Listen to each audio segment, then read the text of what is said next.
In today's rapidly shifting economic and political landscape, few announcements have generated as much controversy as President Trump's declaration of a Liberation Day.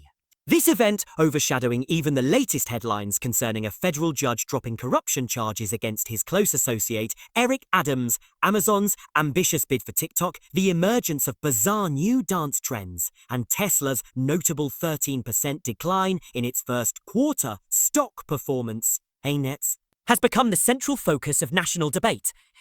With a tone reminiscent of a seasoned investigative anchor, we examine the facts, explore the implications, and question the true purpose behind this controversial proclamation. President Trump has introduced a Liberation Day with a fanfare that seeks to redefine American economic policy and international trade relations in a manner that recalls the inexplicable holidays that pepper the calendar, such as National Siblings Day on April 10, World Emoji Day on July 17, and the recently rebranded January 6 as Oh, Nothing to See Here Day. This new designation appears to be an all-encompassing rebranding effort. Yet, unlike these seemingly benign celebrations, Liberation Day is imbued with heavy political overtones. Critics and supporters alike are left to ponder whether this is merely an announcement of future measures, or if it signals the immediate implementation of sweeping trade policies designed to liberate the nation from economic constraints long taken for granted. At the heart of today's announcement is the controversial overhaul of trade and tariff policies. President Trump has declared that the United States will no longer be burdened by what he describes as a healthy stock, market, and mutually beneficial trade relationships that, according to him, have shackled American consumers for too long.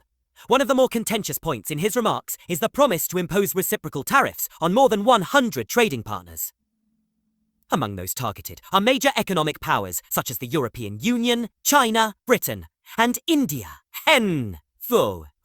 And India. The president's explanation leaves little room for ambiguity. These tariffs are to be reciprocal, meaning that for every tariff the United States imposes, its trading partners will respond in kind.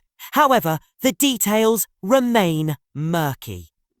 Is this an immediate measure, or is it a strategic announcement designed to lay the groundwork for policies that will unfold over time? The administration's rhetoric leaves these critical questions unanswered, as the president appears to be building the plane mid-flight, a method that has raised concerns among economic analysts. In a series of statements that have become the subject of intense scrutiny, President Trump has emphasized his intent to liberate American industry from the constraints imposed by global trade practices. He criticized what he described as an outdated system where American citizens were forced to pay exorbitant prices for domestically produced goods. A pointed example being the inflated price of a Silverado truck, which, under the current system, cost a staggering $39. Zero compared to the liberated price that is expected to be significantly higher.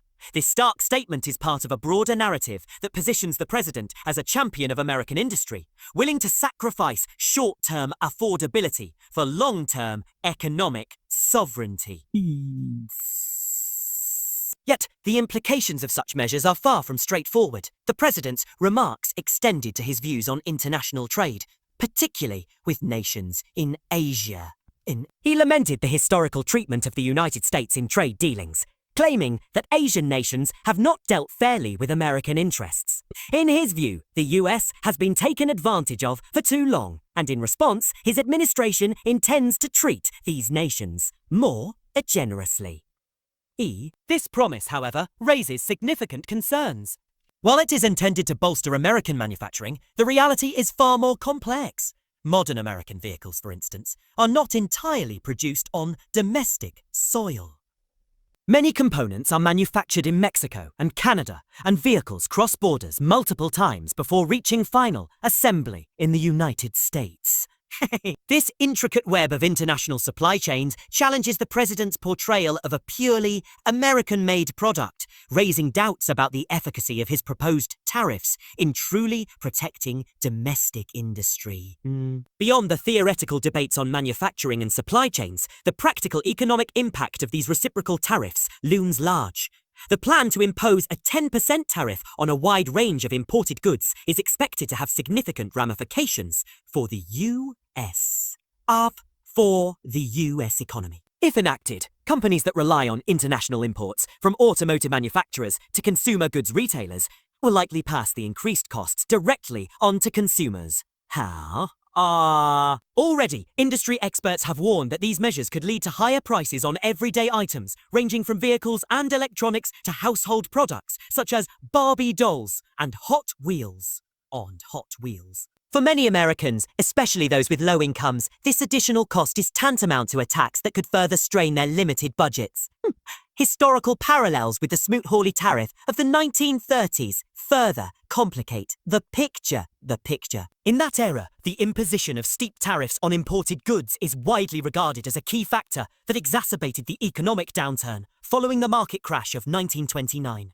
The retaliatory tariffs imposed by other nations led to a dramatic contraction in global trade, intensifying the economic hardships of the Great Depression. Today's proposed measures evoke similar fears of a retaliatory trade war, one that could ultimately damage the very economic fabric of the nation. Despite these historical lessons, the current administration appears prepared to ignore the warnings of the past, relying instead on rhetoric that promises a renaissance of American industry, even as economists predict further complications. Within the administration, there is a palpable sense of certainty that these measures will ultimately benefit the American consumer. The president has stated unequivocally that he remains indifferent to potential increases in the prices of foreign-made vehicles, arguing that his focus is solely on American-made products, be it cars, hats, or jackets. However, this perspective overlooks the deeply interconnected nature of modern manufacturing. In reality, even the most patriotic product assembled in the United States is likely to include components from abroad. This oversight raises a critical question.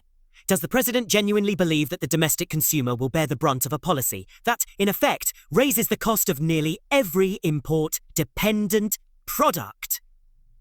The answer remains as ambiguous as the policy itself, with critics arguing that the true beneficiaries of these tariffs may not be American workers, but rather the pockets of a few politically connected elites. The narrative surrounding Liberation Day and the accompanying tariffs is not simply a matter of economic theory. It is a pivotal moment that will shape the political landscape in the coming months. As the administration moves forward with its plans, there is a growing chorus of concern from across the political spectrum. Economists warn that the resulting trade imbalances and increased consumer prices could spell disaster for American businesses and households. Meanwhile, political opponents argue that this approach is not only economically reckless, but also dangerously short-sighted. With the midterm elections on the horizon, the potential electoral backlash against such policies is a real and pressing issue.